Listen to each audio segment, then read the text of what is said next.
Oi, oi, pessoal, bem-vindos ao Maratona Foca na Residência. Eu tô feliz demais que vocês estão aqui. Eu tô feliz de ver esse projeto Foca na Residência crescer da maneira como ele está crescendo. Então, sejam muito bem-vindos. Tudo que eu preparei para vocês é com muito carinho. Eu quero que vocês aproveitem ao máximo. Eu sei que agora começa uma época de muitos editais de prova de residência aí sendo lançados. E eu já passei por isso, né? Eu sei que causa um desespero, tanto para decidir quais vão ser as provas que a gente vai prestar e principalmente da maneira como a gente está estudando, né? Se está um estudo organizado, se está um estudo focado. Às vezes a gente quer devorar os livros e estudar tudo e a gente começa a perceber que não dá conta. Então, o Foca na Residência, ele traz essa questão da metodologia, da gente organizar, da gente direcionar, da gente fazer uma rota realmente em termos de metodologia do estudo. Então, de verdade, sejam muito bem-vindos. E hoje a gente vai falar sobre o tema, né, que eu escolhi para vocês, é um tema que cai muito nas provas, que é o choque, né, os tipos de choque e as fases de choque. Mas antes, deixa eu me apresentar um pouquinho para vocês. Quem é essa pessoa que está aqui falando, que vai passar uma hora falando para vocês sobre choque e os temas dos próximos dias, né? Então, muito prazer. Meu nome é Marcela Próspero. Eu sou médica veterinária. Tudo que eu fiz foi na Universidade Federal da Bahia, então a minha graduação foi lá, a minha residência foi lá. Depois eu dei continuidade no mestrado e doutorado lá também.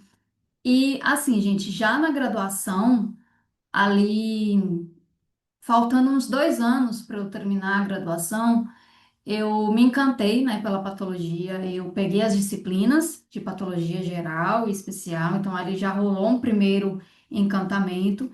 E logo em seguida eu tive a oportunidade de estagiar no laboratório de patologia lá da UFBA.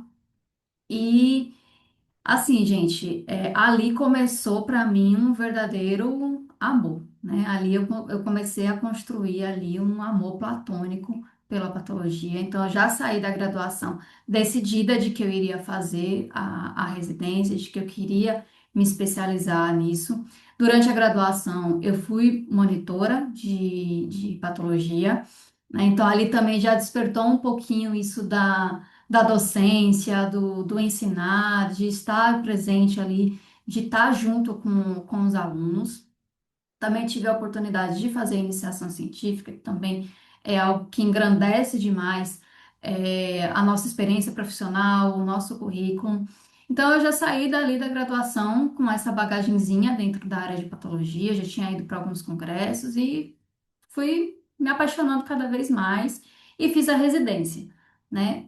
Eu digo que, assim, academicamente falando, a residência foi a melhor fase da minha vida, né? Porque foi ali que realmente eu vivenciei, né, muita coisa e que foi o alicerce, a base para ser para ser e para fazer o que eu faço hoje, né? Depois eu fiz um mestrado, doutorado com uma ênfase ali na área de patologia mamária, mas a residência ela me trouxe a vivência do acadêmico e a vivência do profissional, né? Então, assim, independente, eu sempre digo isso, independente da área que o aluno queira, né? Clínica, cirurgia, anestésio, a residência vale muito a pena, porque ela traz essa vivência, né? É, o doutorado eu comecei a fazer ele em 2020, terminei o ano passado. Mais ou menos ali conjuntamente eu fiz a especialização em docência do ensino superior, porque eu já gostava dessa parte de ensinar, de lecionar, então eu achava que poderia agregar, né?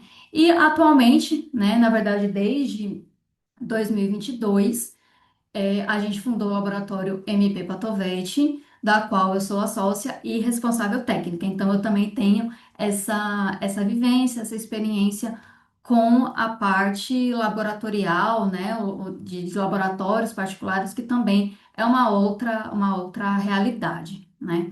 E muitos colegas que saem da residência, o futuro é justamente esse, atuarem aí em laboratórios. Tá? E deixa eu contar para vocês um pouquinho do que foi a minha residência, tá? Bem brevemente. Aqui são algumas fotos das quais eu sou apaixonada. Muitos colegas aqui, muitos amigos, né, colegas que eu fiz durante a residência. Aqui, ó, nessa foto de cá, tem toda a turma da residência, de todas as áreas, né, daqueles anos, os R1s e os R2, daquela época. Aqui, gente, é a gente indo para a Fazenda Escola da UFBA, né? A UFBA, o campus da UFBA, ele fica em Salvador, então eles têm uma fazenda escola que fica a mais ou menos 100 quilômetros, uma horinha. E aí, quando acontecia algum caso assim muito emblemático, muito interessante, o pessoal de lá chamava a gente para fazer a necrópsia dos animais, né? Equinos, bovinos, caprinos, animais de fazenda. A gente viajava muito para lá e aí voltava no mesmo dia com o transporte ali da faculdade. A gente ia e fazia a necrópsia desses animais. Então foi uma vivência a campo que eu tive também muito grande, tá? Aqui, ó, vocês estão vendo o doutor Tiago Peixoto, aqui no centro, aqui também. Ele foi meu orientador desde a graduação, então lá na monitoria, na iniciação científica, e quando eu passei para a residência, ele também foi meu orientador. Foi uma pessoa da qual eu construí uma relação de confiança muito grande, tão grande que muitas vezes ele me deixava muito livre nas aulas dele de necrópsia com os alunos ali. Então, era eu que começava a aula, que lia o histórico do animal, que colocava os alunos para fazer a técnica de necrópsia e ia ali instruindo. Sempre estava ali em sala de aula, né? Fazia as intervenções necessárias, porque eu também estava aprendendo, mas a gente foi construindo uma relação tão legal, tão de confiança mesmo, que ele foi me deixando livre. E isso foi muito bom, gente, para minha experiência, para minha carreira, né? Porque foi ali que eu comecei a ter realmente esse contato de me colocar como professora, né? Uma professorinha ali com os alunos da graduação. Então, assim, foi, foi algo muito grandioso que ele me proporcionou. Então, é um carinho que eu tenho muito grande por ele. E é como eu disse a vocês, a residência ela me trouxe esse alicerce, né, pro que eu sou hoje. Então, todas essas fotinhas aqui, ó, tô eu aqui, junto com os alunos de graduação, aqui a minha R2, né? Aqui eram monitoras e também alunos de iniciação científica da época que acompanhavam as aulas e os alunos de graduação. Então, assim, é realmente uma experiência é uma experiência que eu desejo a todo mundo, gente. É muito gostoso quando você faz o que você gosta, né? E tá feliz com aquilo. Então, é algo que é isso que eu quero passar para vocês. E desejo do fundo do coração que vocês vivenciem isso quando for a hora de vocês. E aí, em 2020, gente, começou esse movimento do Foca na Residência, né? A gente estava ali no meio da pandemia, todo mundo muito perdido, não sabia o que é que ia ser das nossas vidas, né? Pensar que a gente passou por isso, né, pessoal? E ali, mas assim, era uma coisa que eu sentia que tudo aquilo que eu aprendi, que eu vivenciei na residência, mesmo já tinha concluído, em 2020 eu já tinha concluído o mestrado, estava ali entrando no doutorado, mas eu sentia que aquilo que eu vivenciei na residência precisava passar para frente, né? Precisava mostrar para as pessoas. E então é algo que realmente foi construído com base num sonho quase que pessoal, né? Mas que eu percebia que outras pessoas também tinham esse sonho. E aí começou lá. Lá em 2020, eu fiz a primeira mentoria online para residência em patologia animal. Ó, a plataforma das aulas, gente, o Google Classroom, vocês lembram disso? É, eu não sei se vocês. tiveram a oportunidade de fazer algum curso no Google Classroom, mas foi uma das primeiras plataformas ali que tinha para disponibilizar conteúdo, né? Então, foi ali utilizando. E eu fiz baseado na minha vivência realmente da da residência. Então, como foi, o que eu precisei estudar para passar na prova de residência, né, lá da UFBA. Então, foi com aquele molde que eu fiz essa primeira mentoria. Então, era pelo sistema Coremu ainda, hoje já mudou, hoje está pelo Enare, mas na época que eu fiz, era pelo Coremu, tinha a prova objetiva, né, com aquelas questões de assinalar. E quem passava ia para a segunda fase, que era de currículo e uma prova prática. Nessa prova prática, os professores colocavam imagens de lesões macro, principalmente macroscópicas, e a gente tinha que descrever agente etiológico, patogenia, é, fazer a descrição e dar o diagnóstico, né, anatomopatológico, diagnóstico morfológico daquela lesão. Eram 10 lesões. Então, baseado nisso, eu fiz essa mentoria, né, baseada literalmente na experiência que eu tive, né? Eram aulas assíncronas, né? Eu coloquei ali as provas de residência da época, ia discutindo, né, qual era a alternativa correta, por que que estava correta, por que que as outras estavam erradas. Tinha o conteúdo de patologia geral também, tinha esses exercícios de discussão de caso anatomopatológico e diagnóstico, e material complementar, com artigos, com e-books, algumas atividades que eu fui colocando na plataforma. Ó o valor, gente, né? Muito início de tudo, muito inexperiente com tudo, mas querendo caminhar, querendo desbravar os meus caminhos, querendo é, trazer, né, alunos que também tinham esse sonho, para que isso fosse mais palpável para eles, que isso fosse mais, que não fosse apenas um sonho, né, um sonho que poderia se tornar real para eles. Isso foi lá em 2020. Em 2021, aí a gente já começou a dar um nome, né? A gente já começou a estruturar um pouco melhor. Então, nasceu de fato o Foca na Residência, né? Com essa ênfase na área de patologia animal. Então, o conteúdo era muito semelhante ao que a gente fez no ano anterior, mas eu fui atualizando, né? Colocando mais alguns materiais complementares. Ó, a gente tinha 60 artigos, a gente tinha os mapas mentais, a gente tinha mais e-books, né? Então, as próprias atividades ali eu já fui modificando um pouco. Então, foi estruturando ali um pouco melhor, né? O valor agregado já era maior, né? Eu já fui ganhando ali uma maior experiência dentro desse mundo online, né? Que também é algo que tá aí, né, gente? É um mercado, né? A gente sabe que isso tá cada vez mais crescendo. E eu fui ali desde 2020 engatinhando, entendendo como era. E e hoje o Foca na Residência, ele já é esse projeto muito maior. Aí eu passei 2022, 2023, numa correria danada com o meu doutorado, né? Tava ali em processo de coleta de amostras, então a gente deu uma paradinha, eu não consegui atingir a demanda toda. Então, ele ficou ali paradinho, mas eu só calculando aqui, ó, na minha cabeça, quando ele voltasse, o que é que a gente ia colocar, né? Para atualizar, para trazer mais coisa para vocês. E aí, em 2024, a gente retornou com um intensivão Foca na Residência. Então, foi um mês que eu enxuguei o conteúdo e a gente fez 10 aulas ao vivo, tá? Com todo, gente, todo o tempo. Então, tá assim, tava bem enxugadinho, era um intensivão mesmo com todo o conteúdo de patologia geral e patologia veterinária, né? Todos os sistemas e aquela parte de patologia geral.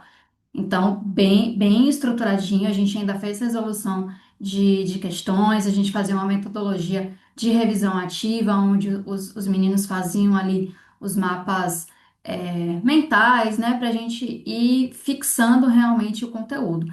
E ele aconteceu ó, em novembro, né, praticamente ali final de outubro para novembro. Então já tinham provas que já tinham sido realizadas e provas que ainda iam vir. Então realmente os alunos precisavam de um intensivão, intensivaço. Então, foi por isso que veio aí esse recorte, né? E até agora, minha gente, juntando todos esses anos, são mais de 30 alunos que tiveram essa experiência, né?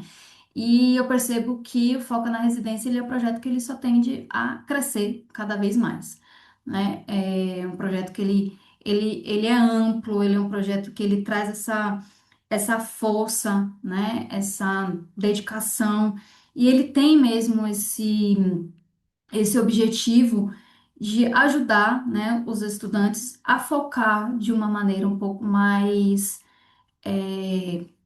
metodológica, né? De uma maneira que realmente se estude aquilo que vai cair na prova. Porque realmente, gente, é muito conteúdo. Se a gente for estudar o livro inteiro, a gente não vai dar conta, né? Fora que outras demandas, tem gente que trabalha, tem gente que ainda está na graduação, né? Tem gente que está com outras demandas para assumir, família, tem gente que já tem filhos. Então, é muito difícil. Se a gente não estipular ali uma metodologia, algo bem direto, né, acaba ficando tudo atropelado, tá? E aí, para começar, né, eu trago para vocês esse tema de choque, que é um tema que ele é bastante cobrado nas bancas de prova, então a gente vai revisar aqui o que que acontece com as diferentes fases, os tipos de choque, o que que acontece em cada um. Então, ó, vamos lá, que hoje a aula é longa, é intensa e tem bastante conteúdo. Vamos lá. Então, o choque, gente, ele é caracterizado por um colapso circulatório periférico com acúmulo de sangue no leito circulatório terminal e em pequenos vasos. Existem outras denominações, né, outros conceitos, como uma insuficiência circulatória generalizada, aguda e com falha na perfusão, tá? Ou uma condição clínica crítica, caracterizada por disfunção circulatória aguda, né?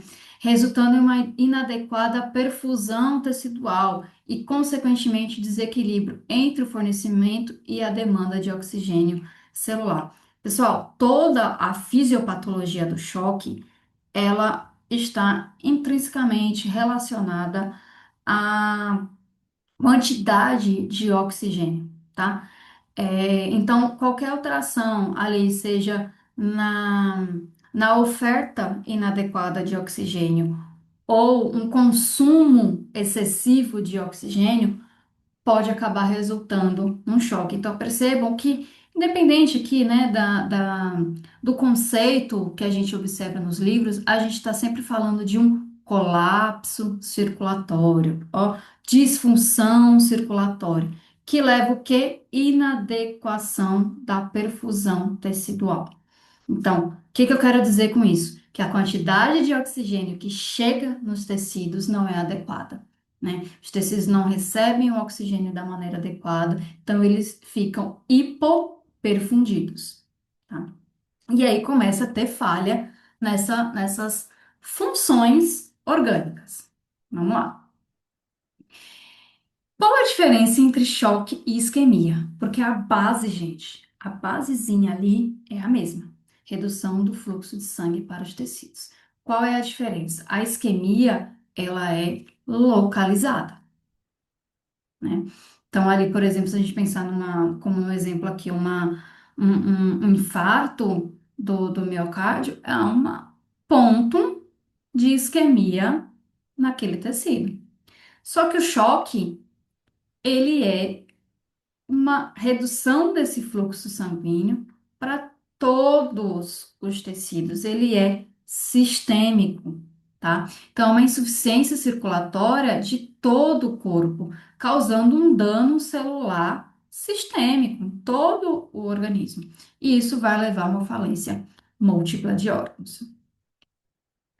Então, essa principal diferença aqui que existe é que o choque, toda vez que a gente pensar em choque, a gente está falando de algo sistêmico, algo que está acontecendo no corpo como um todo.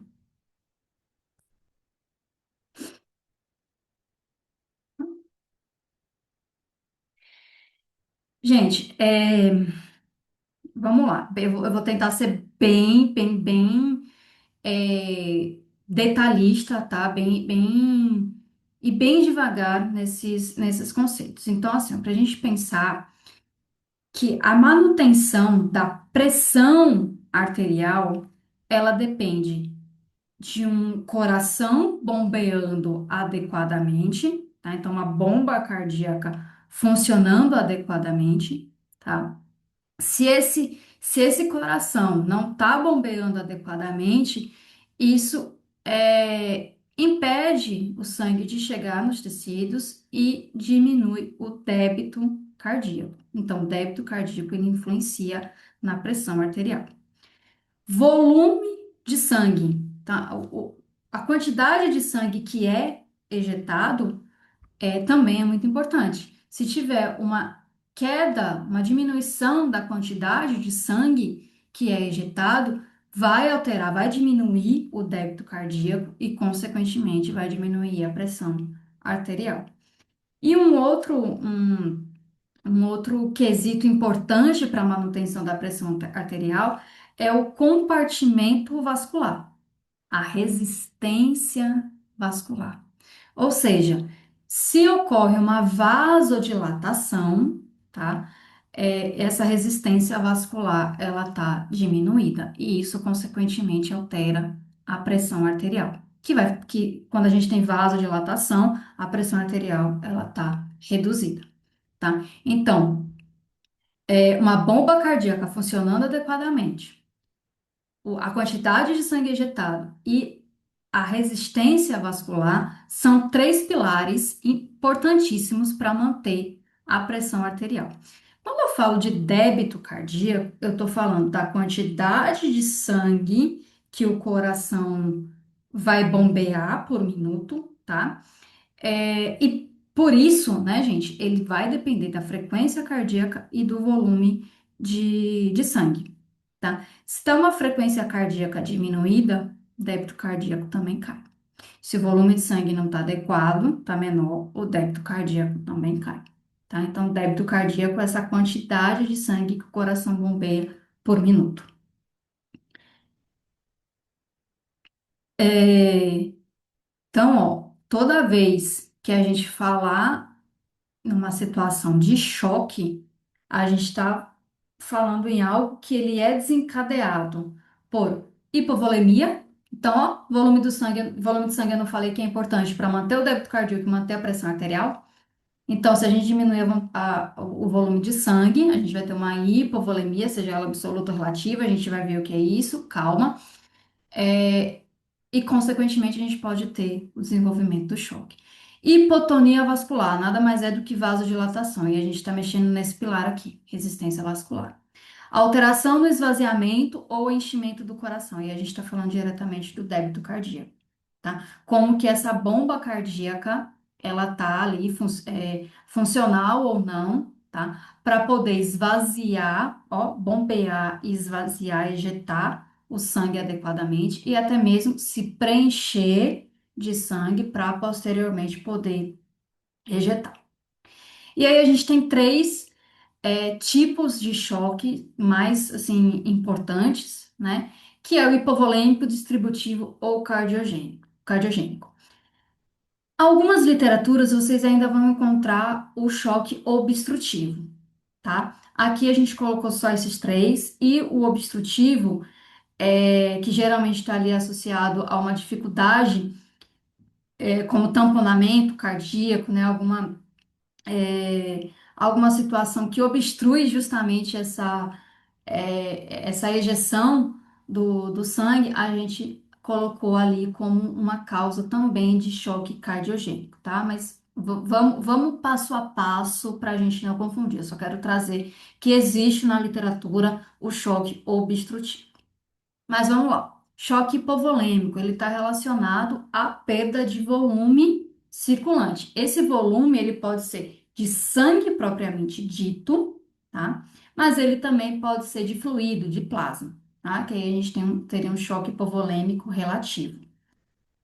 O, esse volume de sangue, quando ele é perdido, ele diminui o volume sistólico. Consequentemente, o débito cardíaco, ele é menor e o oxigênio que chega para os tecidos também é menor, tá? Porque vamos pensar aqui que está perdendo sangue, né? Vamos pensar no choque absoluto. Está perdendo sangue. Então, esse sangue, ele está em qualquer lugar, menos nos tecidos que precisam desse sangue oxigenado para manter as suas funções. O choque distributivo, a gente já tem uma perda do tônus vascular. A gente mexe naquele pilar da resistência periférica, causando uma vasodilatação, e essa vasodilatação vai diminuir o débito cardíaco. Geralmente a gente tem aqui uma resposta que pode ser do sistema nervoso central ou por mediadores inflamatórios que vão resultar nessa vasodilatação e no débito cardíaco, diminuição do débito cardíaco. A gente tem essa divisão, né, do choque distributivo entre anafilático, neurogênico e séptico, tá? A gente vai entrar em detalhes em cada um deles. E o cardiogênico, ele está associado a uma alteração direta na bomba cardíaca. Então, algo aconteceu, tá? Que esse coração não está bombeando o sangue adequadamente. O que é esse algo aconteceu? Pode ser uma isquemia, pode ser uma cardiomiopatia dilatada, hipertrófica, pode ser as doenças valvulares, como, por exemplo, a endocardiose, que é muito comum em animais. É, pode ser uma insuficiência cardíaca congestiva, na verdade, né? Uma lesão cardíaca acaba levando a outra. Então, existe aí alguma situação, alguma patologia que está levando a uma falha nessa bomba cardíaca, tá? E eu vou incluir aqui, né, por exemplo, um tamponamento cardíaco, seja ele por um hidropericárdio, o hidropericárdio ele acaba sendo um pouco mais, digamos assim, crônico, né? Ele demora para acontecer e realmente resultar num tamponamento, mas o hemopericárdio não, o hemopericárdio ele é agudo. E ali ele acaba resultando nesse tamponamento, né? O coração ele não consegue ali distender para poder bombear adequadamente o sangue, e aí a gente tem uma falha nessa bomba, né? Indiretamente, e redução do débito cardíaco. Então vamos começar com o choque hipovolêmico. Redução do volume de sangue circulante. Então a gente pode ter como exemplo clássico as hemorragias, né? Então, algum lugar do organismo está ali com um processo hemorrágico, seja interno ou externo. Tá? Então, por exemplo, o cão lá com parvovirose, que tem aquela diarreia sanguinolenta acentuada. Muitos desses animais evoluem a óbito por choque hipovolêmico, por essa perda excessiva de sangue ali nas fezes, né? Sem contar que esses animais, eles também estão vomitando, né? Eles também estão desidratados, isso também resulta num choque hipovolêmico relativo, tá? E aí um acaba agravando o outro. Aqui a gente tem um exemplo, gente, de ruptura do átrio, tá? E também do saco pericárdico, tá? Então, era um animal que ele tinha uma endocardiose, né, a degeneração da válvula muito acentuada, já com lesões de jato ali no átrio, então essa parede atrial ela fica muito enfraquecida e ela pode se romper, e nesse caso ocorreu também a ruptura do átrio. Então todo o sangue aqui ele ficou retido na cavidade torácica, né? Fazendo aí um hemotórax, tá? Então a gente está aqui drenando esse conteúdo sanguinolento. Então, assim, é uma situação que realmente gera uma perda de sangue muito abrupta, tá? E aí a gente tem uma hipovolemia absoluta, perda de sangue.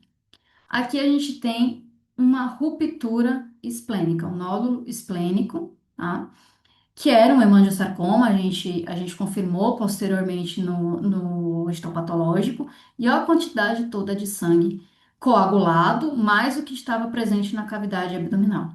Então, aqui a gente tem uma perda muito severa também de sangue total, né? Sangue absoluto, tá? Então, parvovirose, ruptura de hemangiosarcoma esplênico, ruptura atrial, são situações em que a gente pode ter um choque hipovolêmico nesse paciente.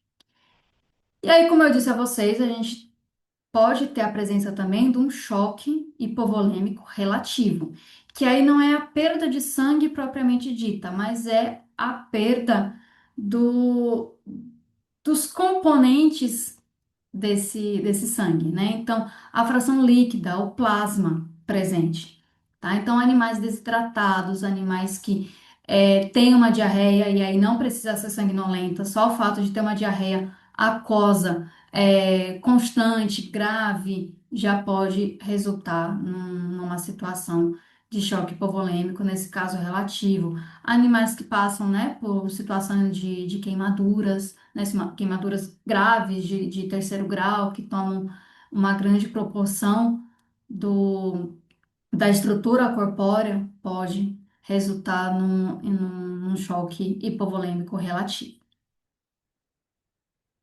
E aí eu trouxe para vocês aqui essa questão, que é o exemplo que a gente viu anteriormente. Então, ó, uma ruptura esplênica e grave hemoperitônio de um cão leva à morte do animal por, o que é que vocês acham?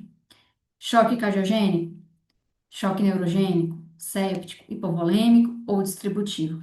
Eu coloquei essa questão lá no Instagram e teve algumas pessoas que responderam choque séptico por conta de uma incitação inflamatória que o sangue, né, o hemoperitônio poderia causar.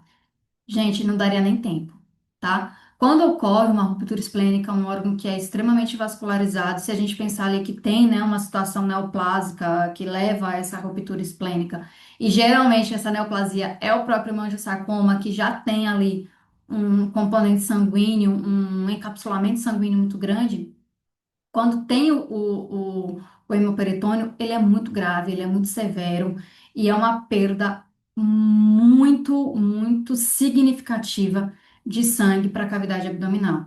Então, realmente, o que desenvolve ali é o choque hipovolêmico. Eu vou até mudar aqui a nossa caneta aqui para a gente marcar choque hipovolêmico, tá? Essa é a alternativa correta. O séptico, gente, não daria nem tempo de se fazer, de estimular uma resposta inflamatória ali, tá? Bom, o choque é distributivo. Como eu disse a vocês, aqui é bem importante, tá, pessoal? Porque geralmente o que cai na prova é isso. É a banca costuma fazer essa cobrança entre os tipos de choque, né, e o que causa é, cada um desses tipos de choque. O choque distributivo, a gente pode. Opa, acabei passando sem querer. O choque distributivo, a gente pode dividir ele em anafilático, neurogênico e séptico. O que que vai mudar em cada um deles? O que leva à vasodilatação. Os três tipos resultam em vasodilatação. Então, de maneira geral, o choque distributivo ele é caracterizado pela menor resistência vascular periférica, ou seja, vasodilatação, tá? Vamos traduzir isso daqui, e acúmulo de sangue nos tecidos periféricos, tá? Então, todos eles, anafilático, neurogênico e séptico, vão resultar em vasodilatação. O que é que difere? O que é que leva à vasodilatação, tá? Então, aqui no anafilático, a gente vai ter mediadores inflamatórios. Aqui no neurogênico, a gente tem uma descarga neurogênica, uma desregulação neurogênica que vai resultar na vasodilatação. E no séptico, a gente tem mediadores inflamatórios diferentes desse do anafilático que vão culminar na vasodilatação. E o que é muito importante aqui, diferenciar o volume de sangue, que no choque distributivo ele está normal, então não houve perda de sangue, tá? A quantidade de sangue presente dentro do sistema circulatório está normal, tá? Não houve perda nem de plasma nem de sangue, mas o que chega para os tecidos é menor. Então, esse volume efetivo que chega para os órgãos, para as células, é, utilizarem, né, esse sangue para desenvolver as suas funções está reduzido. Por que que está reduzido? Porque houve vasodilatação, né? A resistência periférica ela foi alterada. Então, ocorreu essa vasodilatação, o sangue não chega na mesma proporção, de uma maneira efetiva para esses tecidos. Então, vamos, dentro do choque distributivo, vamos falar do primeiro deles, o anafilático. Aqui eu trouxe essas imagenzinhas para vocês porque é muito comum, gente. Animal que mete o focinho aonde não é chamado. Então, vai ali num formigueiro, num vespeiro, numa casa de abelha e acaba sendo picado, né, por esses insetos. Então, é o mais comum da gente observar essa reação anafilática em decorrência de picadas de insetos. Então, a gente observa a face do animal, a questão do pescoço, nessa região cervical, bem edemaciada, os lábios, e pode, ó, desenvolver o edema de glote. Então, sempre que a gente falar de choque, a gente está falando de uma situação extremamente emergencial, tá? Porque se fecha a glote, não tem a passagem de oxigênio, né? Que já está um caos no organismo, né, em termos de oxigênio. Então, o pouco que o animal consegue respirar, ele não passa, né, para os pulmões. E qual é a patogenia do choque anafilático? Aqui a gente tem uma interação do antígeno com o anticorpo IgE, tá? É, esse esse GE, geralmente, ele está ali presente na superfície, né, dos mastócitos, e aí ocorre a degranulação, com alguns mediadores inflamatórios. Quem são eles? A histamina é a mais comum de todas, mas a gente também tem cinina, prostaglandina, tá? Que vão acabar resultando nessa vasodilatação, tá? E aumento, né, da permeabilidade vascular, e aí é por isso que a gente tem esse quadro de edema bastante frequente, tá? E diminui também o retorno venoso. Então, gente, aqui no choque anafilático, a gente está falando de uma interação de antígeno com o anticorpo IgE, tá? E aí, ó, essa questãozinha da UNB de 2019, ela traz bem essa característica, ó. Ela traz um esquema aqui e ela pergunta o seguinte: choque é um distúrbio hemodinâmico agudo e sistêmico, caracterizado por incapacidade do sistema circulatório de manter a pressão arterial em nível suficiente para garantir a perfusão sanguínea dos órgãos vitais. Tudo que a gente viu até agora, tá? É agudo, é sistêmico e leva a essa má perfusão dos tecidos. Em princípio, pode ser provocado por inúmeras causas, que atuam por mecanismos diversos.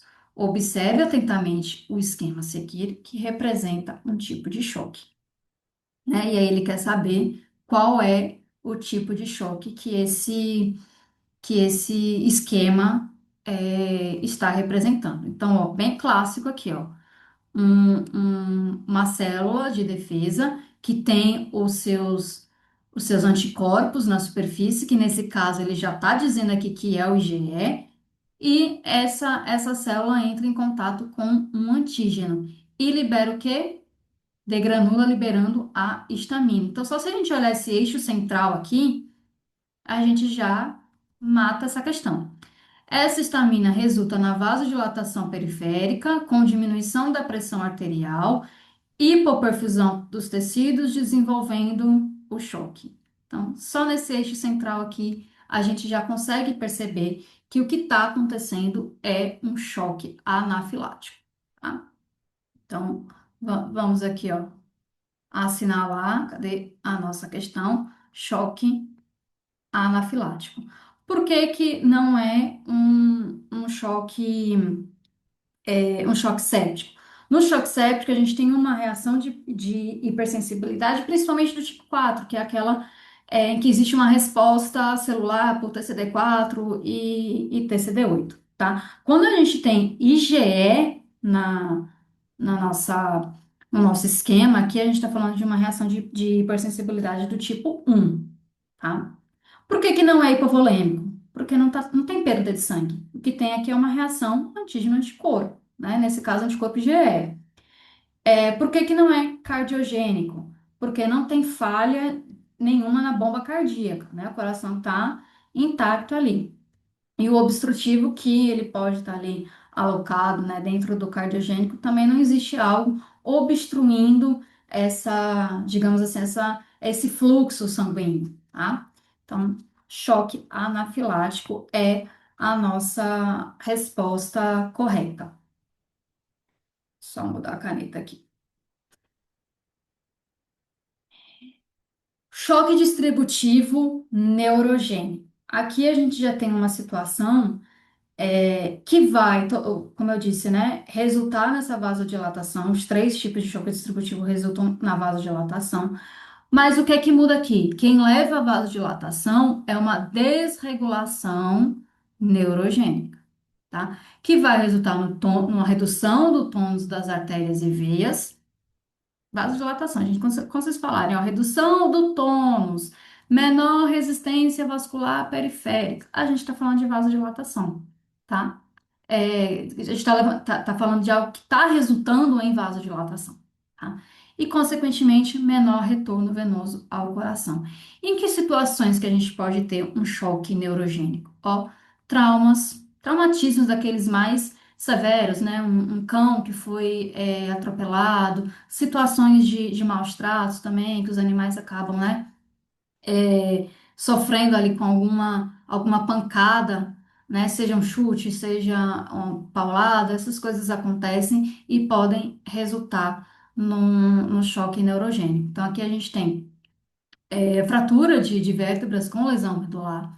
Aqui a gente tem um traumatismo crânioencefálico, ó, processo todo hemorrágico aqui e a lesão do traumatismo, tá? Eletrocução, tá? Que é o choque elétrico, né? Que é o que a gente mais conhece. Então, quando a gente fala assim, "Ah, a pessoa tomou um choque, né? Essa descarga elétrica, ela pode ser tão acentuada que resulta num choque neurogênico.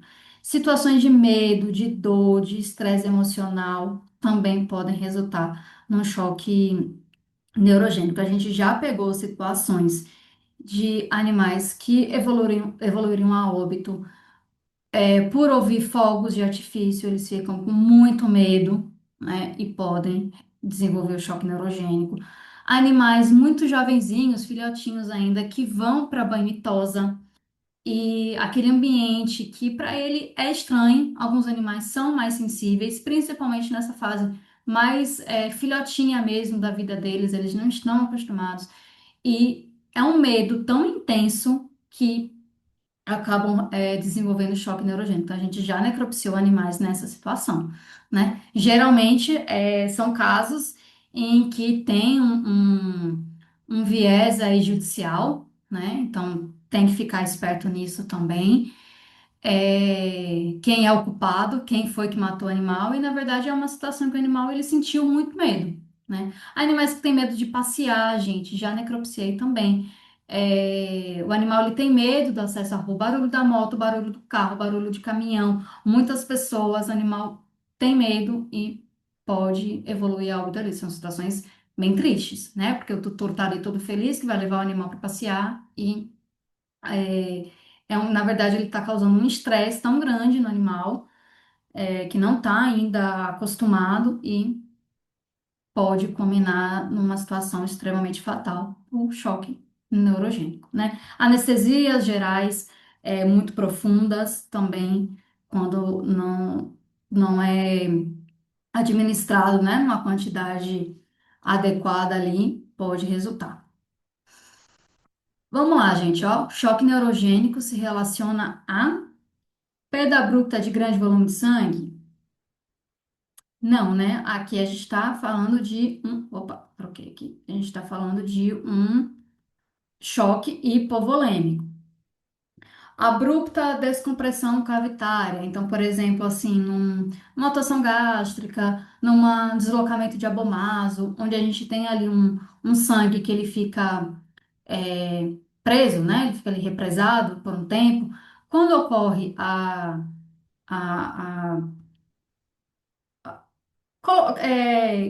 transpor, né, o órgão para a sua localização adequada, seja o estômago, seja o abomaso, nesses exemplos que eu citei, pode ocorrer ali uma hipovolemia transitória, tá? Submissão ao estresse prolongado. Então, foram os exemplos que eu citei aí no slide anterior, né? Animal que está com muito medo, com muito estresse, com uma dor muito intensa, que acaba resultando também num estresse, pode levar a um choque neurogênico. Exposição a alérgenos potentes. Não, aí é o choque que a gente viu, anafilático. Resposta autoimune descompensada. Não, aí é uma resposta de hipersensibilidade tipo 4, por exemplo. Tá?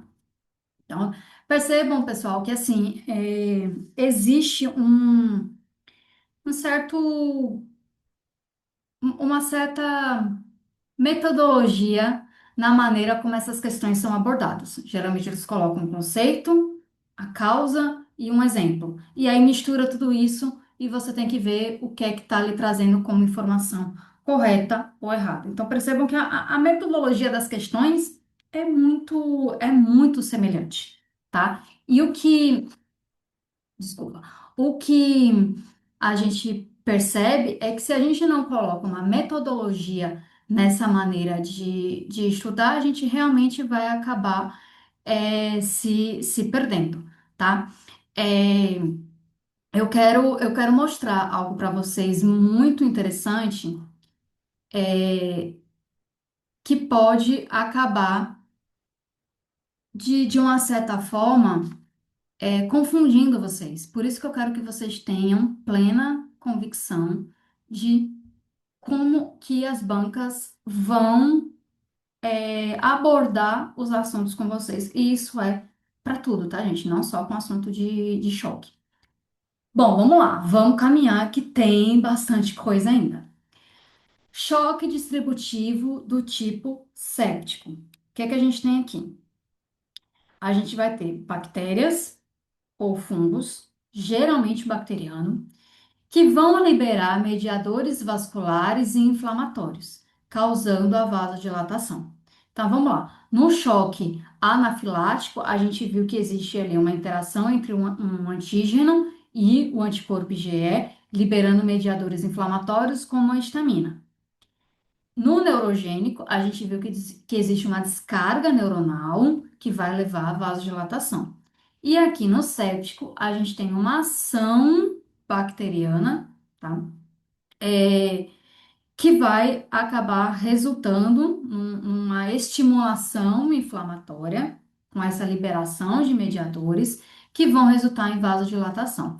Essa liberação de mediadores inflamatórios, ela pode ser estimulada, pelas próprias endotoxinas, tá?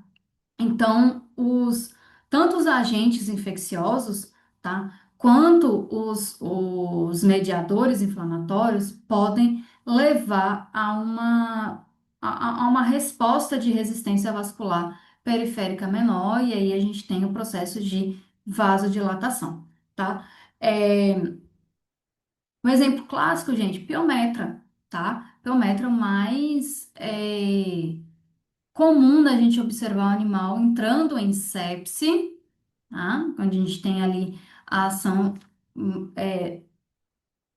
generalizada, né, dessas bactérias na circulação, tá? E posteriormente evoluindo a um choque séptico, e aí a gente já vai ter toda a sintomatologia clínica, né, desse paciente. Então, lembrar que a sepse, ela não é a mesma coisa que choque séptico, tá? Geralmente ela antecede o choque séptico, e é o que acontece nesses animais que têm uma inflamação bacteriana muito grave, piometra, é, pneumonias muito graves podem acabar resultando nisso, tá?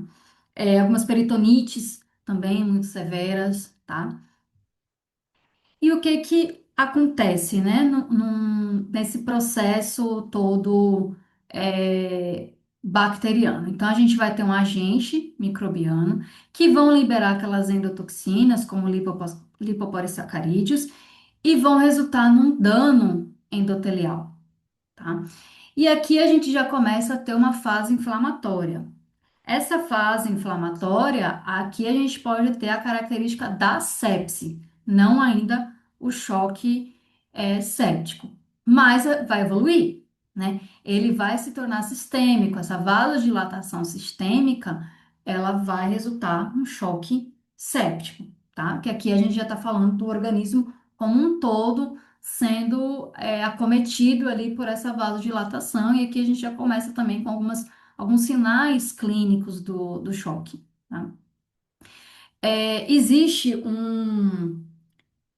uma função importante dessa vasodilatação, que é trazer maior quantidade de sangue para aquele sítio inflamatório, né? Para aquele sítio que está sendo prejudicado, tá? Com o objetivo de combater o invasor, né? A resposta inflamatória como um todo, ela tem essa função, eliminar o agente agressor, né? E uma das fases da inflamação, a gente vai ver isso na aula de amanhã, é justamente fazer essa vasodilatação. Por isso que a gente tem os 5 sinais cardinais, né? Para que esse sangue chegue, traga células de defesa para eliminar esse agente. E tudo isso é comandado por moléculas inflamatórias, né? Então a gente tem ali as interações entre as moléculas, né? Para que mais células de defesa cheguem para combater esse agente. Só que quando a gente tem essa ação das moléculas inflamatórias, a gente já começa a ter também o dano endotelial, o dano direto ao endotélio, tá? E isso vai resultar em duas consequências muito importantes. Com o dano do endotélio e essa resposta inflamatória acontecendo, a gente tem aumento da permeabilidade vascular. Os quadros de edema começam a aparecer, tá? E como a gente tem o dano do endotélio ali, lesão do vaso, a gente começa a ativar algum tripé ali da tríade de Virchow, que é a base da trombose. Lembra disso? Né? Então, por isso que é importante a gente entender todo esse mecanismo, é bem complexo. O dano endotelial, ele lesa diretamente o vaso. Lesão de vaso é, é, é tríade da trombose, tá? E se a gente tem uma lesão no vaso, o processo de restaurar aquela lesão é pela hemostasia. Para isso, precisa de quê? Fatores de coagulação. Só que pensa comigo, tudo isso está generalizado. Não é um vasinho ali que está com uma lesão, é o organismo todo. E a causa de base, vamos pensar aí na piometra, na pneumonia, na peritonite, no que vocês quiserem, tá? Vamos pegar o quadro da piometra. A lesão de base, essa piometra, ela não foi retirada. Os agentes bacterianos ainda estão circulando em todo o organismo, por os vasos, estão causando esse dano endotelial em todos os vasos. Então, a gente tem algo sistêmico. Os fatores de coagulação, minha gente, não vão dar conta, né? Tem um consumo excessivo desses fatores de coagulação. O fígado que produz fatores de coagulação, ele não consegue produzir na mesma velocidade em que é consumido, tá? E aí a gente desencadeia um processo de CID, tá? Vai ter ativação da fibrinólise, né, que é a destruição desses microtrombos, tá? Mas o que é importante aqui, que um quadro que começa com choque séptico, ele pode desenvolver coagulação intravascular disseminada. Porque o agente bacteriano, ele não foi retirado, estimulou uma resposta inflamatória sistêmica, tá? Causando um dano endotelial sistêmico, grave, multifocal, tá?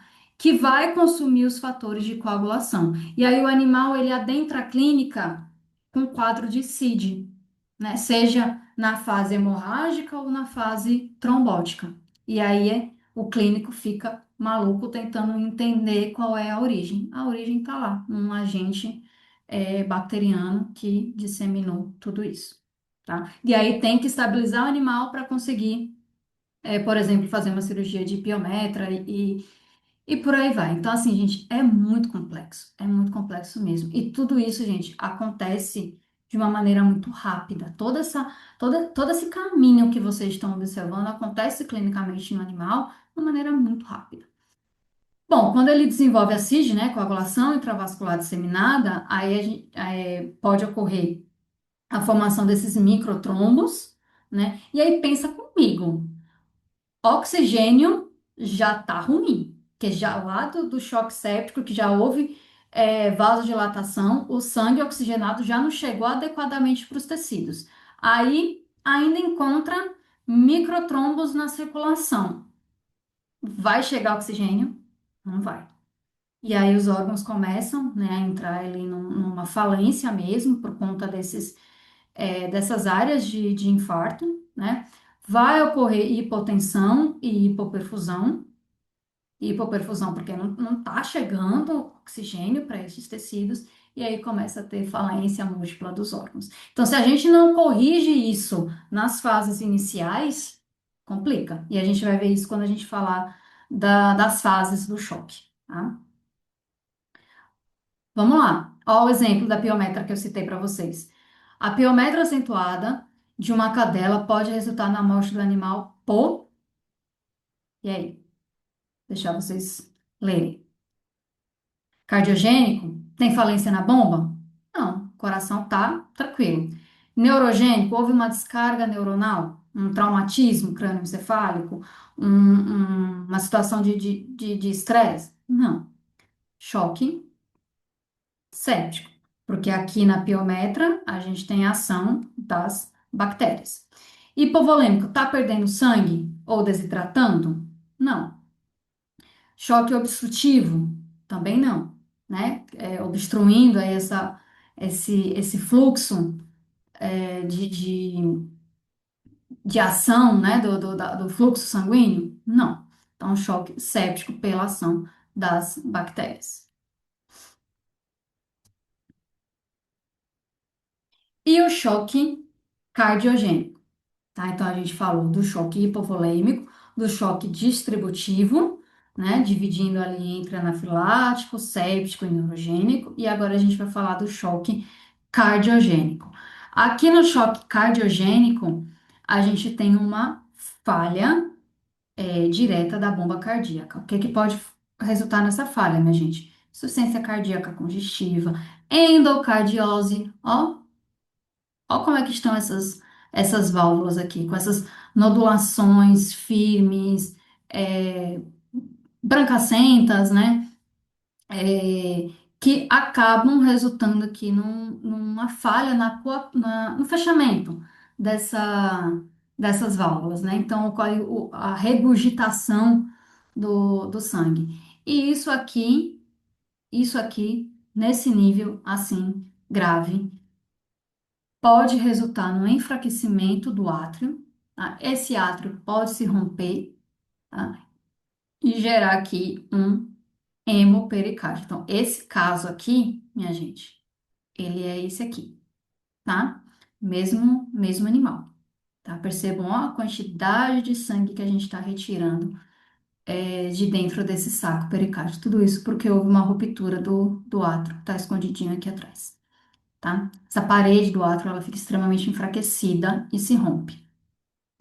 Pode ocorrer numa cardiomiopatia dilatada, né? Como tá esse coração aqui todo flácido, né? Quando a gente faz o corte dele, ó o espessamento da parede, bem fininho, né? O não espessamento da parede, né?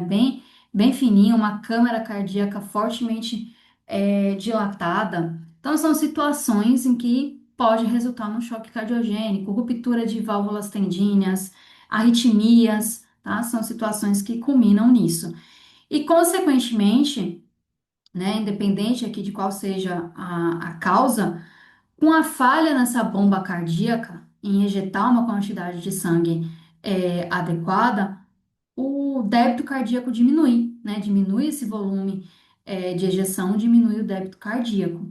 E aí a gente tem uma hipoperfusão dos órgãos, tá? Uma hipoperfusão tecidual, desenvolvendo aí um choque cardiogênico.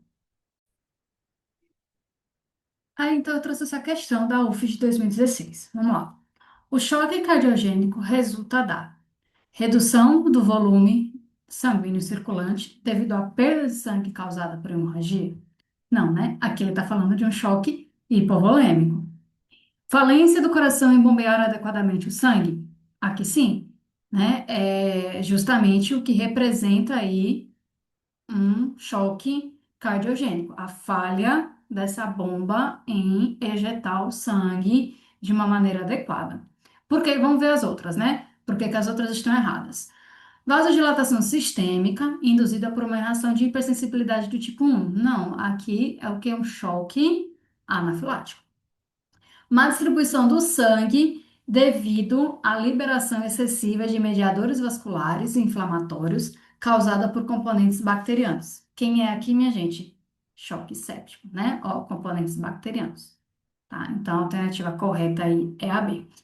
Percebe, minha gente, que as questões, né, a banca, de uma maneira geral, o que ela faz é pegar um conteúdo e colocar ali a causa, a a consequência, ou então um conceito e um exemplo, como é o caso dessa questão aqui, né? Ele pega o conceito e um exemplo, mescla tudo e quer que você diga o que é que está certo, o que é que, e o que é que está errado, né? Então, é praticamente isso para tudo, tá, minha gente? Então, vamos lá. Ó, nossa aula não acabou ainda.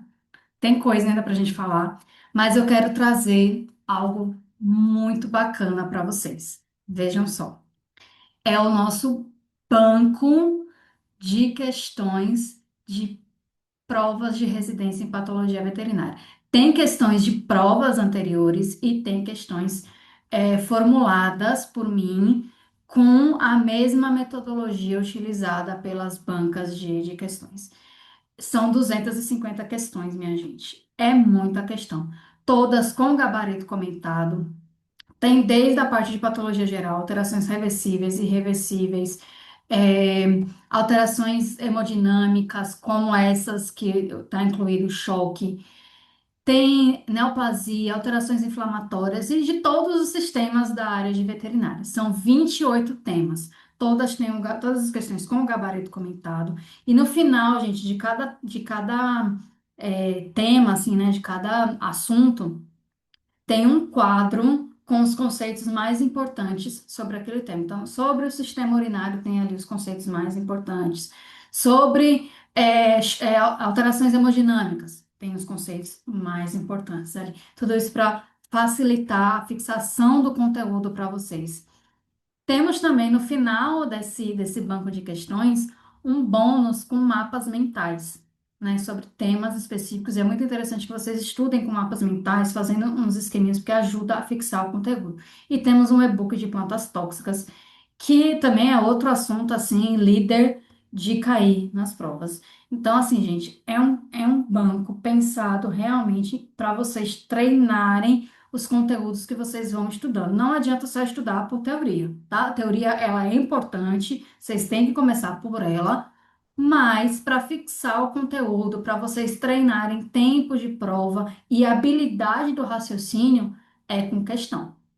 Fazendo questão, marcando, errei, marca o que é que errou, volta para o livro, volta para as anotações para entender o que foi que errou. Então, assim, estudar com questões é importantíssimo para o desempenho de vocês nas provas. E aí, o Foca na Residência, ele vem com essa opção para vocês de um banco de questões repleto, né, com muito conteúdo ali, as questões escolhidas a dedo e os comentários ali bem redondinho para vocês entenderem o que é que está certo, o que é que está errado em cada uma das alternativas. Então, assim, é um passo importantíssimo para a residência que eu sei que é o sonho de vocês, tá? O link desse banco de questões eu vou deixar aqui embaixo na descrição do vídeo.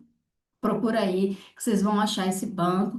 Tem na nossa página do Instagram também, o link lá na bio para vocês acessarem, tá bom? Vamos lá, vamos para aula, porque tem coisa, hein? Tem coisa.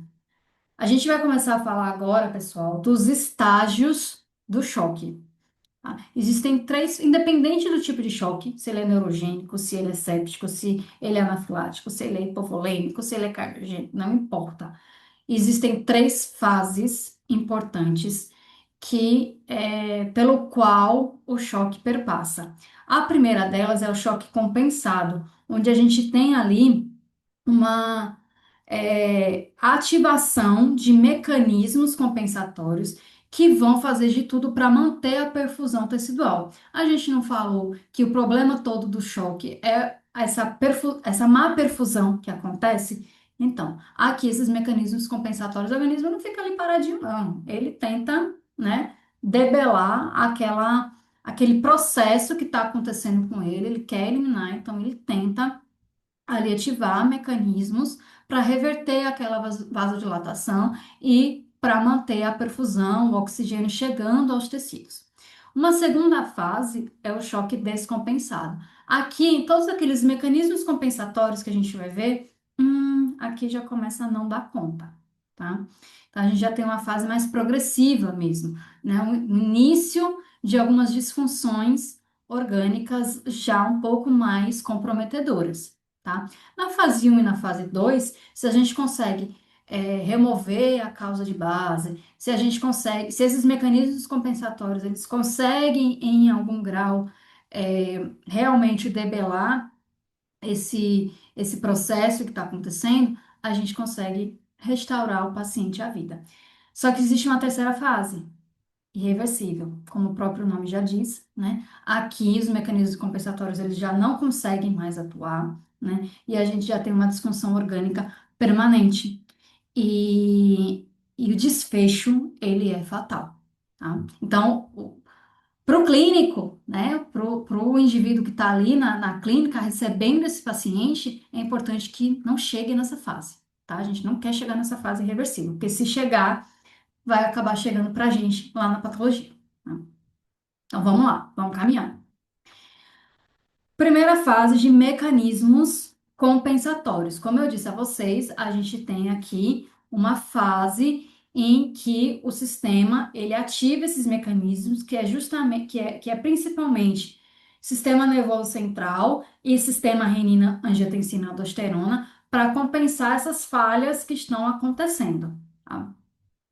Então, o sistema nervoso simpático, ele vai tentar. Deixa eu só trocar aqui o nosso apontado. Vamos lá.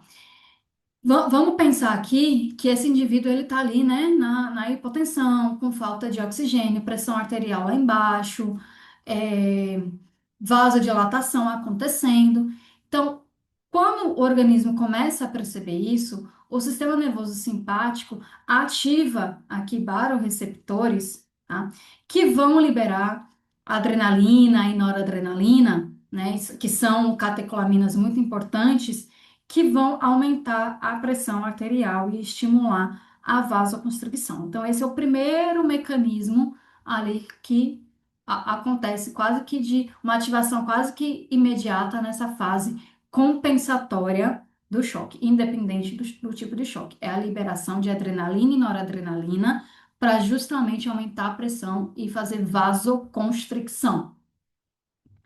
O segundo sistema é sistema renina, angiotensina, aldosterona. A gente achou que nem ia usar ele para mais nada na vida, né? Só ia ver ele lá em bioquímica, talvez, e nunca mais fosse ver. Não, ele tá aqui e ele tem uma importância, assim, fundamental. Ele começa aqui, ó, gente. Glomérulo, e a gente tem esse, esse complexo de células, que é as células da mácula densa, que são extremamente sensíveis à hipotensão e à baixa de sódio. Quando acontece uma dessas situações, essas células da mácula densa, elas respondem, né, e estimulam a liberação de renina. A renina, lá na corrente sanguínea, principalmente quando ela chega nos pulmões, ela vai ativar, né, a angiotensina, estimular através da ECA, enzima conversora de angiotensina, ela vai ativar a angiotensina, tá?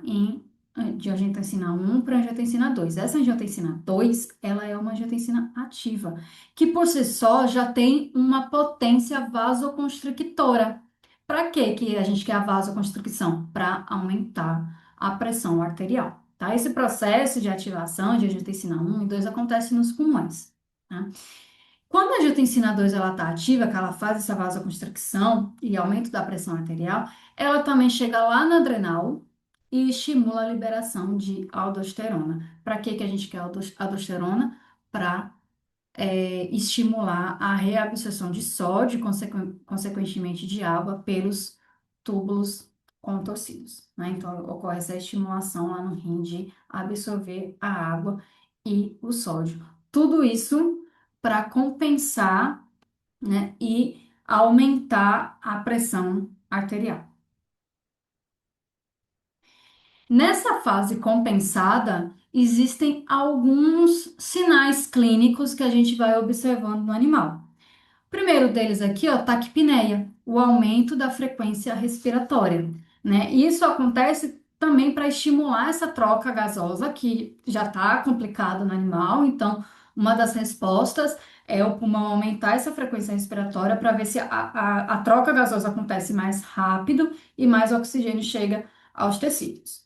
Ocorre por vezes, uma hipotensão. Então, às vezes, o animal não chega na clínica, quando a gente mensura a pressão arterial dele, pode ser que não esteja tão baixa. Por que que não está tão baixa ainda? Porque os mecanismos compensatórios estão atuando, tá? O início da oligúria, que é uma redução ali do débito urinário. A pele desses animais, ela pode se apresentar mais fria, né, por conta de uma constricção nas arteríolas. Então, ali, né, principalmente nessas regiões de extremidade, vai acontecer uma vasoconstricção. Então, a gente sente o animal com orelhas, as pontas dos coxins um pouco mais fria. Cuidado, porque se a gente estiver falando de um choque séptico, a gente pode ter um animal hipertérmico, né? Apresentando febre. E aí a gente vai ter um animal com uma temperatura corpórea maior. Então, cuidado para não confundir, né? Ah, porque o animal está numa fase quente, ele não está desenvolvendo choque. Não, tem que analisar todo o contexto de sinais que esse animal apresenta para a gente entender qual é a fase que ele se apresenta, né? Taquicardia, né? Um aumento dessa frequência cardíaca justamente para tentar aumentar a pressão arterial. Então, também é um mecanismo compensatório, tá? Só que se essa causa de base não é retirada, os mecanismos compensatórios eles já começam a não ser tão eficientes assim. E aí a gente entra numa fase descompensada, tá? Aqui todo essa ataque cardíaca que acontece, o sistema renina-angiotensina, a liberação de adrenalina e noradrenalina, aqui por mais que eles ainda estejam presentes, eles não estão conseguindo de fato compensar o que está acontecendo no organismo, né? Então aqui a gente já tem uma falta de oxigênio ainda mais severa, né? Uma hipotensão ainda mais importante, presente, né? E com a falta de oxigênio, que consequentemente tem uma falta de ATP, né? Que é uma molécula de energia, o organismo ele deixa de fazer resposta aeróbica para fazer uma resposta anaeróbica através da glicólise. E o principal produto dessa resposta anaeróbica é o ácido lático, que diminui o pH do meio, tá? E resulta numa acidose metabólica, tá? Essa redução do pH do meio dos tecidos prejudica ainda mais essa resposta vasomotora. Então, a vasodilatação que já iniciou, ela ainda persiste, principalmente na microcirculação. Isso vai provocar uma redução do débito cardíaco, porque a resistência vascular está ali prejudicada, né? Tá uma menor resistência, diminuição dessa pressão arterial, então menos sangue volta ao coração para que ele possa ejetar. Então, tem uma redução do débito cardíaco. E isso também gera uma anóxia, não só nos tecidos, né, essa falta de oxigênio, não só nos tecidos de uma maneira geral, mas no endotélio, né? Então, esse vaso aqui, ele também é preenchido por células que precisam de oxigênio. Se está faltando oxigênio, então essas células do endotélio, elas também entram em anóxia. E aí a gente tem uma lesão vascular direta, né, por perda dessas células endoteliais, e aí lesão vascular é o que eu falei? Pezinho da tríade de Virchow, que estimula a trombose e pode desencadear a CID, tá? Então, aqui já, a CIG, ela começa a aparecer nessa fase descompensada, tá? E quais são os seus sinais, né, clínicos ali que esse paciente apresenta com o choque descompensado? Ataque apneia e ataque cardíaco, elas vão se fazer presentes, só que de maneira ainda mais acentuada. Então, não vai ser só um aumento da frequência respiratória, o animal vai começar a apresentar também dispneia, ou seja, a dificuldade respiratória. A hipotensão, que lá na fase compensada pode não se fazer presente, aqui já se faz por conta da vasodilatação. Oligúria, que é justamente essa redução do débito urinário, ainda mais acentuado do que na fase compensada. Taquicardíaca, né, que é esse aumento da frequência cardíaca. A acidose, aqui a gente já vê um comprometimento da função renal e pulmonar em estabelecer esse equilíbrio ácido básico, tá? E também a glicólise anaeróbica, que é o que os tecidos estão utilizando para como fonte energética, né? E isso acaba aumentando ainda mais ácido lático. A palidez da pele, igual na fase anterior, né? E aqui a gente já começa a ter também um paciente que ele apresenta ali uma confusão mental, né? Uma redução ali do oxigênio cerebral, então é um animal que ele pode estar mais alheio ao ambiente, né? Então aqui já tem uma importância dessa oxigenação para o cérebro, né? E pensar aqui que o cérebro é um órgão bastante sensível a essa falta de oxigênio. E a fase irreversível, que aqui já tem uma complicação bem mais severa, né? Aqui a gente já está caminhando para um desfecho fatal desse animal, né? Dos mecanismos compensatórios aqui, eles não conseguem mais dar conta.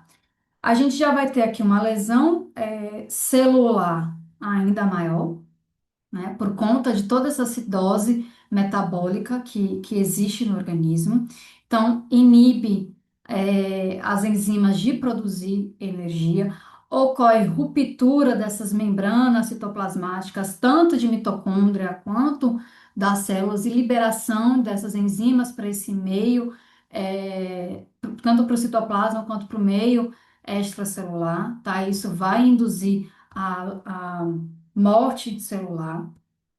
A hipóxia, ela é ainda maior, né? Principalmente essa hipóxia pulmonar, então as trocas gasosas, elas não acontecem de maneira de maneira adequada, uma maneira completamente insuficiente, tá? Isso vai estimular a vasodilatação, né? Uma reação por conta dessa hipóxia e, consequentemente, vasodilatação vai resultar nessa diminuição da pressão arterial.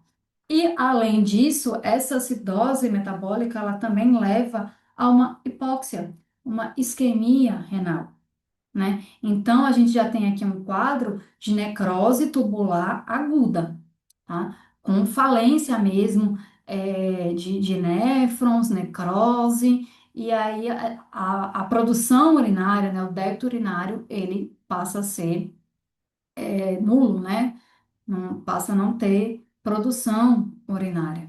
E aí a gente desencadeia uma falência múltipla de órgãos, né? O, o rim ali com necrose tubular, o pulmão não conseguindo fazer hipóxia, essa ausência de perfusão do cérebro, intestino, inclusive pode ter aqui sobreposição das bactérias do intestino na corrente circulatória, então a sobreposição aí de uma septicemia acontecendo, o fígado também com a falta de aporte de oxigênio não consegue desempenhar suas funções, então a gente começa a entrar aqui numa síndrome de disfunção múltipla de órgãos. Quando a gente fala de falência múltipla de órgãos, a gente está falando disso, tá? De órgãos que não têm mais a sua perfusão, o quadro não consegue mais ser revertido, né? E esses órgãos entram em falência. O que é que a gente vai observar nessa fase irreversível do choque? Débito cardíaco, não existe, né? A função contrátil do coração totalmente prejudicada, e aí tem uma ação aqui do óxido nítrico que prejudica ainda mais. A anúria, nos quadros anteriores, a gente tinha oligúria, que é uma redução desse débito urinário. Aqui a gente já tem anúria, então não existe produção de urina, né? Quando fala assim, a paciente trancou os rins, um- uma expressão muito utilizada, principalmente interior, né? A paciente trancou os rins, é porque entrou em anúria. E por que que existe essa anúria? Necrose tubular aguda, né? As células dos túbulos renais, elas já entraram em necrose e não conseguem mais desempenhar suas funções. A acidose metabólica, ela é ainda maior, né? E lesão celular que vai resultar, que é resultante da anóxia celular e que vai culminar nessa morte celular, com liberação de enzimas aí para o meio extracelular. E por fim, minha gente, para a gente ir caminhando realmente para o final da nossa aula, existem as lesões gerais produzidas pelo choque. O que são essas lesões gerais?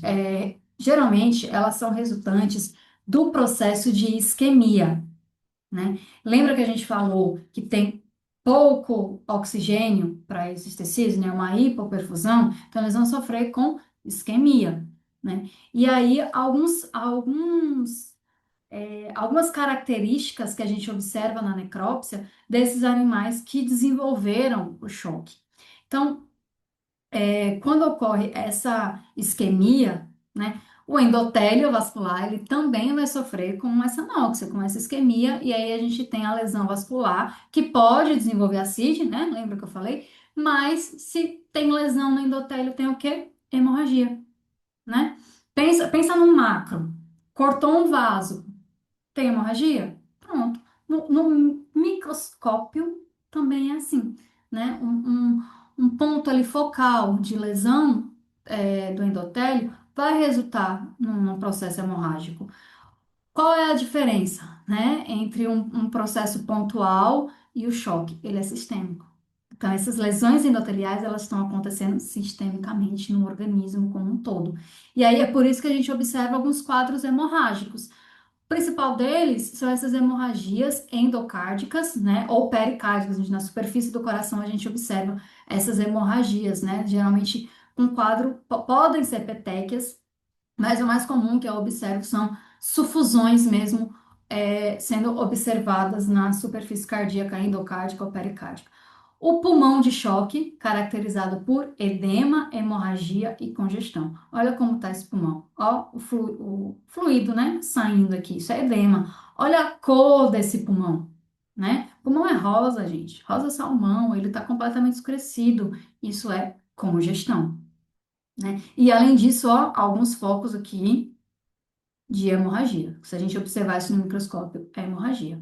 Lembra que eu falei que existe a oligúria, né? Necrose tubular aguda? Macroscopicamente, a gente observa a necrose tubular assim, tá? Ou nefrose, como vocês preferirem, com essas estrias brancacentas na região cortical, tá?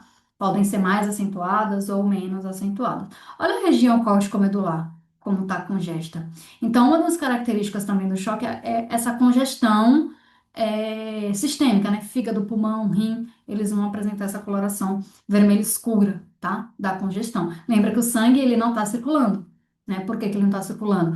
Tem vasodilatação, e não tem a mesma, a pressão arterial ela não está mantida, tem diminuição do débito cardíaco, então esse sangue ele não está circulando. Se ele não está circulando, ele está parado. Se ele está parado, é o quê? Congestão. Outras lesões que a gente observa no fígado é a congestão, pelo mesmo mecanismo que eu acabei de citar, esteatose e necrose centrolobular. E a gente observa essa esteatose, essa necrose, por conta da hipóxia, principalmente nessa região centrolobular, porque a veia centrolobular ela é a última a receber sangue. Se o sangue que chega até ela não é um sangue oxigenado, então esses hepatócitos que estão ali adjacente à veia centrolobular já começam a apresentar esteatose, que podem evoluir para uma necrose, tá? A necrose e hemorragia da mucosa do trato gastrointestinal, tá? Então a gente começa a ver um conteúdo mais sanguinolento, tá? Desse intestino, e ela acontece justamente por conta dessa isquemia intestinal. E aqui a gente tem que ficar atento, porque essa isquemia intestinal pode, em algum momento, permitir que a flora intestinal penetre, adentre a circulação, né? E aí a gente pode ter uma sobreposição de um choque séptico ou bacteriano. E a encefalopatia hipóxica, que a gente observa macroscopicamente com giros encefálicos um pouco mais achatados, né? Esse, essa depressão entre os giros encefálicos, ela está um pouco é, mais rasa, né? E isso pode indicar, né, uma encefalopatia hipóxica. Se a gente tiver associado ali a uma sintomatologia clínica, né, do histórico clínico, a gente pode confirmar, então. Então, essas são, assim, as principais lesões que a gente observa em animais necropsiados com algum tipo de choque, tá? Independente do tipo de choque. E vocês vão perceber quando vocês forem residentes que esses quadros que aparentemente eles são inespecíficos, quando a gente junta a historinha, né, o histórico clínico, os exames e as lesões todas que a gente vai observando na necrópsia, a gente consegue montar um quadro de choque, tá? E aí fica apenas a definição de qual tipo de choque, tá? O que é que vimos até aqui, minha gente? A gente viu os tipos de choque, tá? Hipovolêmico, distributivo, sendo distributivo dividido ali, né, entre séptico, anafilático, neurogênico e o cardiogênico.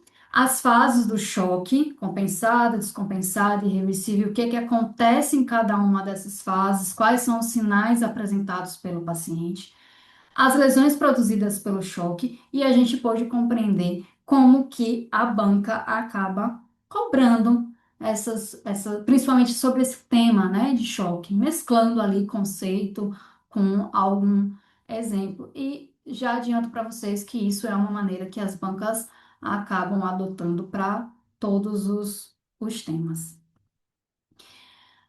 Para amanhã, tá? Amanhã a gente vai ver mais um tema campeão das provas. A gente vai falar de inflamação, os mecanismos e como diferenciar macro, microscopicamente os tipos de inflamação. Aqui embaixo do vídeo tem o mapa mental de choque. Façam o download, tá? Baixem para que vocês tenham como um material didático para vocês aproveitarem e estudarem.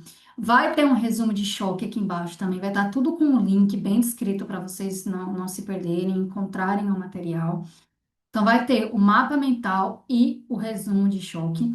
E também vai ter essas questões que a gente discutiu aqui nessa aula, mais algumas outras, eu fiz ali um banco de questões para vocês sobre o tema de choque e tá aqui embaixo para vocês baixarem, para vocês responderem e tá com o gabarito comentado também para vocês depois verem o que foi que acertou e o que errou. Então, tá aqui embaixo, procurem, tá na descrição.